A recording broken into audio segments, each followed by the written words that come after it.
that I liked maths because it was safe. He said I liked maths because it meant solving problems, and these problems were difficult and interesting, but there was always a straightforward answer at the end. And what he meant was that maths wasn't like life, because in life there are no straightforward answers at the end. I know he meant this, because this is what he said. This is because Mr. Jevons doesn't understand numbers.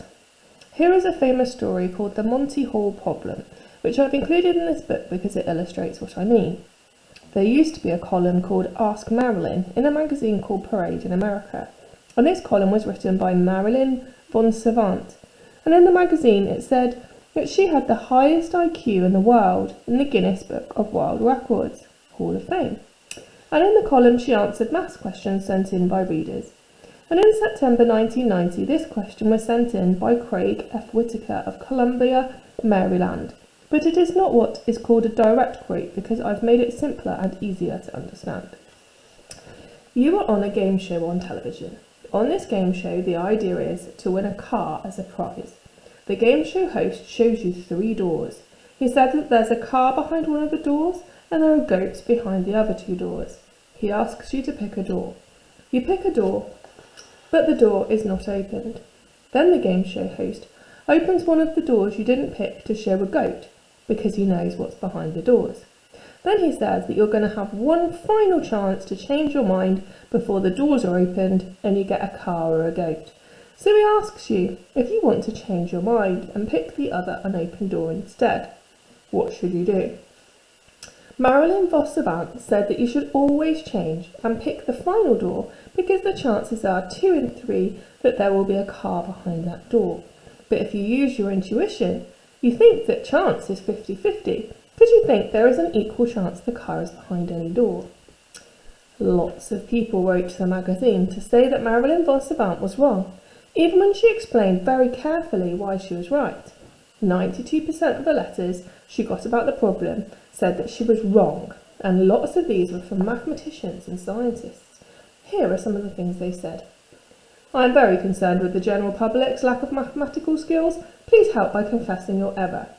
Robert Sachs, PhD, George Mason University. There is enough mathematical illiteracy in this country, and we don't need the world's highest IQ propagating more. Shame. Scott Smith, PhD, University of Florida. I am in shock that after being corrected by at least 3 mathematicians, you still do not see your mistake. Ken Ford, Dickensian State University. I'm sure you will receive many letters from high school and college students. Perhaps you should keep a few addresses for help with future columns. W. Robert Smith, PhD, Georgia State University. You are utterly incorrect. How many irate mathematicians are needed to get you to change your mind? E. Ray Bobo, PhD, Georgetown University. If all these PhDs were wrong, the country would be in very serious trouble. Everett Harmon, PhD, US Army Research Institute. But Marilyn Vos Savant was right, and here are 2 ways you can show this. Firstly, you can do it by maths, like this. Let the doors be called X, Y, and Z. Let C to the X be the event that the car is behind door X, and so on. Let H to the X be the event that the host opens door X, and so on. Supposing that you choose door X, the possibility that you can win a car if you then switch your choice is given by the following formula. The second way you can work it out is by making a picture of all the possible outcomes like this. If you're asked to choose a door, you choose a door with a goat behind it. You stick, you get a goat, you change, you get a car, you stick, you get a goat, you change, you get a car, you stick, you get a car, you change, you get a goat. Okay. So, if you change 2 times out of the 3, you get a car, and if you stick, you only get a car 1 time out of 3.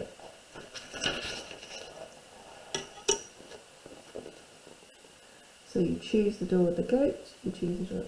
Okay, so 2 times you choosing the goat.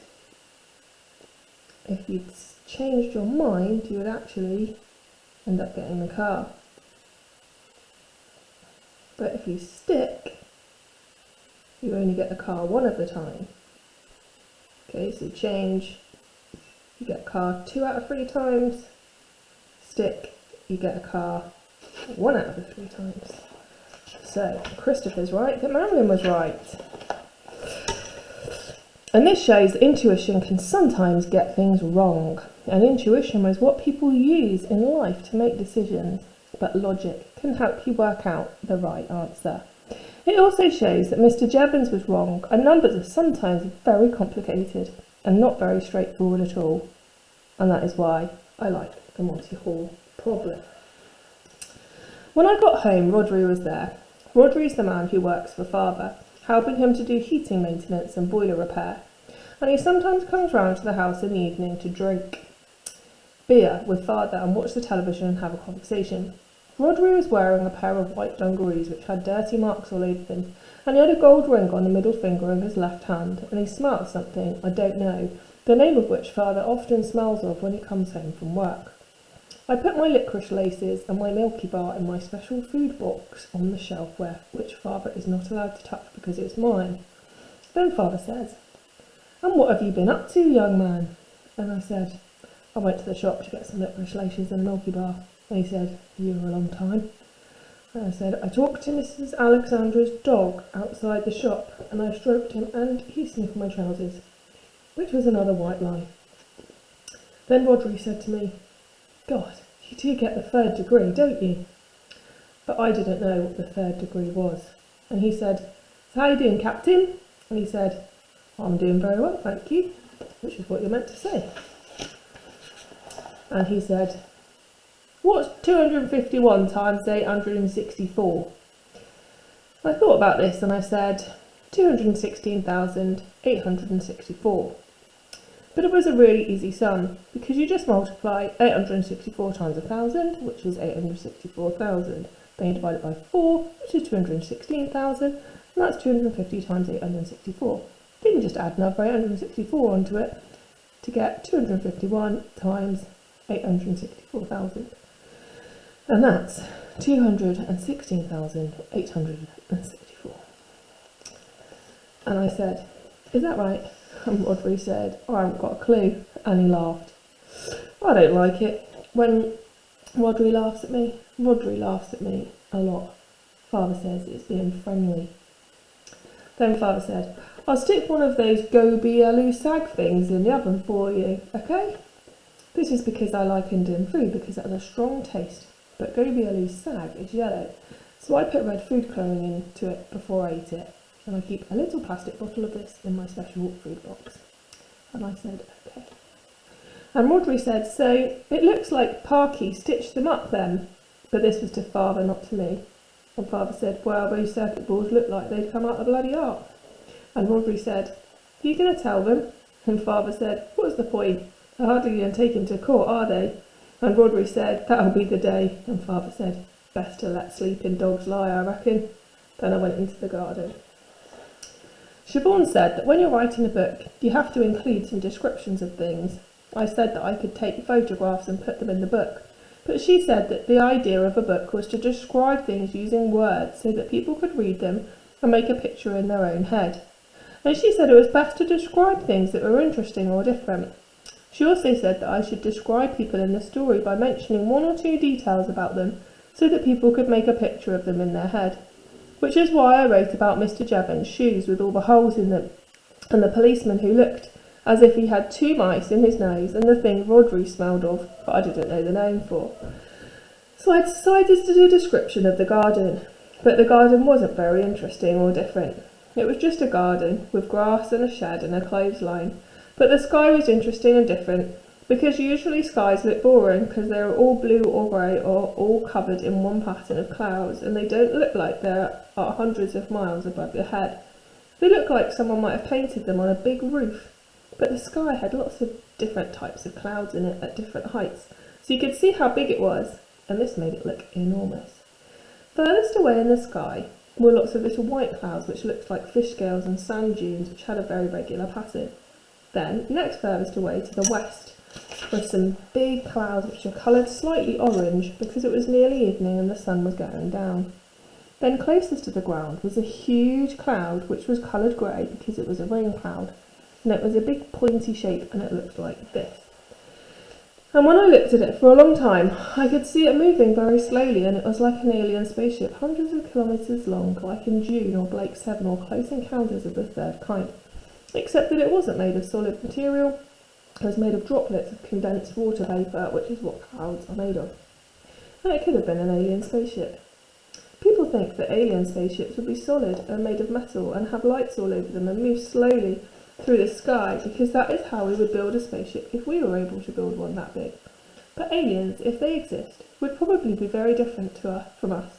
They might look like big slugs, or be flat like reflections, or they might be bigger than planets, or they might not have bodies at all. There might just be information like in a computer, and their spaceships might look like clouds, or be made up of unconnected objects like dust or leaves. Then I listened to the sound in the garden. I could hear a bird singing, and I could hear traffic noise, which was like the surf on a beach, and I could hear someone playing music somewhere, and children shouting. And between these noises, if I listened very carefully and stood completely still, I could hear a tiny whining noise inside my ears, and the air going in and out of my nose. Then I sniffed the air to see if I could see what the air in the garden smelled like, but I couldn't smell anything. It smelled of nothing. And this was interesting too. Then I went inside and fed Toby.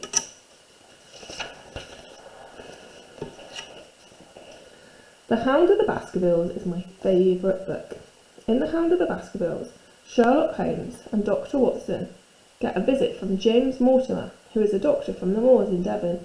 James Mortimer's friend, Sir Charles Baskerville, has died of a heart attack, and James Mortimer thinks that he might have been scared to death. James Mortimer also has an ancient scroll which describes the curse of the Baskervilles. On this scroll it says that Sir Charles Baskerville had an ancestor called Sir Hugo Baskerville, who was a wild, profane and godless man, and he tried to do sex with the daughter of a yeoman, but she escaped and he chased her across the moor, and his friends, who were daredevil roisters, chased after him. And when they found him, the daughter of the yeoman had died of exhaustion and fatigue, and they saw a great black beast shaped like a hound, yet larger than any hound that ever mortal eye had rested on, and this hound was tearing the throat out of Sir Hugo Baskerville, and one of the friends died of fear that very night, and the other two are broken men for the rest of their days. James Mortimer thinks the Hound of the Baskervilles might have scared Sir Charles to death, and he's worried that his son and heir, Sir Henry Baskerville, will be in danger when he goes to the hall in Devon. So Sherlock Holmes sends Dr. Watson to Devon with Sir Henry Baskerville and James Mortimer, and Dr. Watson tries to work out who might have killed Sir Charles Baskerville, and Sherlock Holmes says he will stay in London, but he travels to Devon secretly and does investigations on his own. And Sherlock Holmes finds out that Sir Charles was killed by a neighbour called Stapleton, who is a butterfly collector and a distant relation of the Baskervilles. And Stapleton is poor, so he tries to kill Sir Henry Baskerville so that he will inherit the hall. In order to do this, he has brought a huge dog from London and covered it in phosphorus to make it glow in the dark. And it was this dog which scared Sir Charles Baskerville to death. And Sherlock Holmes and Watson and Lestrade from Scotland Yard catch him. And Sherlock Holmes and Watson shoot the dog, which is one of the dogs which gets killed in the story, which is not nice because it's not the dog's fault. And Stapleton escapes into the Grimpen Mire, which is part of the moor, and he dies because he's sucked into a bog. There are some bits of the story I don't like. One bit is the ancient scroll, because it's written in old language which is difficult to understand, like this. Learn then from this story not to fear the fruits of the past, but rather to be circumspect in the future, that those foul passions whereby our family has suffered so grievously may not again be loosed to our undoing. And sometimes Sir Arthur Conan Doyle, who is the author, describes people like this. There was something subtly wrong with the face, some coarseness of expression, some hardness, perhaps of eye, some looseness of lip, which marred its perfect beauty. And I don't know what some hardness, perhaps of the eye, means, and I'm not interested in faces. And sometimes it is fun not knowing what the words mean, because you can look them up in a dictionary, like goyal, which is a deep dip, or tors, which are hills or rocky heights. I like The Hound of the Baskervilles because it's a detective story, which means that there are clues and red herrings. These are some of the clues. Number 1. 2 of Sir Henry Baskerville's boots go missing when he is staying at a hotel in London. This means that someone wants to give them to the Hound of the Baskervilles to smell like a bloodhound, so that it can chase him. This means that the Hound of Baskerville is not a supernatural being, but a real dog. Number 2. Stapleton is the only person who knows how to get through the Grimpen Mire, and he tells Watson to stay out of it for his own safety. This means that he is hiding something in the middle of the Grimpen Mire, and doesn't want anyone else to find it. Mrs. Stapleton tells Dr. Watson to go straight back to London instantly. This is because she thinks Dr. Watson is Sir Henry Baskerville and she knows that her husband wants to kill him. And these are some of the red herrings. Number 1. Sherlock Holmes and Watson are followed when they are in London by a man in a coach with a black beard. This makes you think that the man is Barrymore, who is the caretaker at Baskerville Hall, because he is the only other person who has a black beard. But the man is really Stapleton, who is wearing a false beard. Number 2. Selden, the Notting Hill murderer. This is a man who has escaped from a prison nearby and is being hunted down in the moors, which makes you think that he has something to do with the story, because he's a criminal, but he hasn't anything to do with the story at all. Number 3. The man on the tour.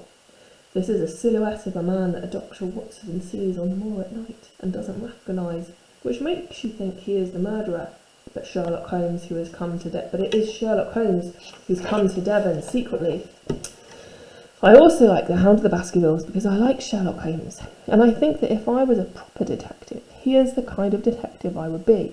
He is very intelligent and he solves the mystery, and he says, "The world is full of obvious things which nobody by any chance ever observes, but he notices them like I do." Also it says in the book, Sherlock Holmes had, in a very remarkable degree, the power of detaching his mind at will.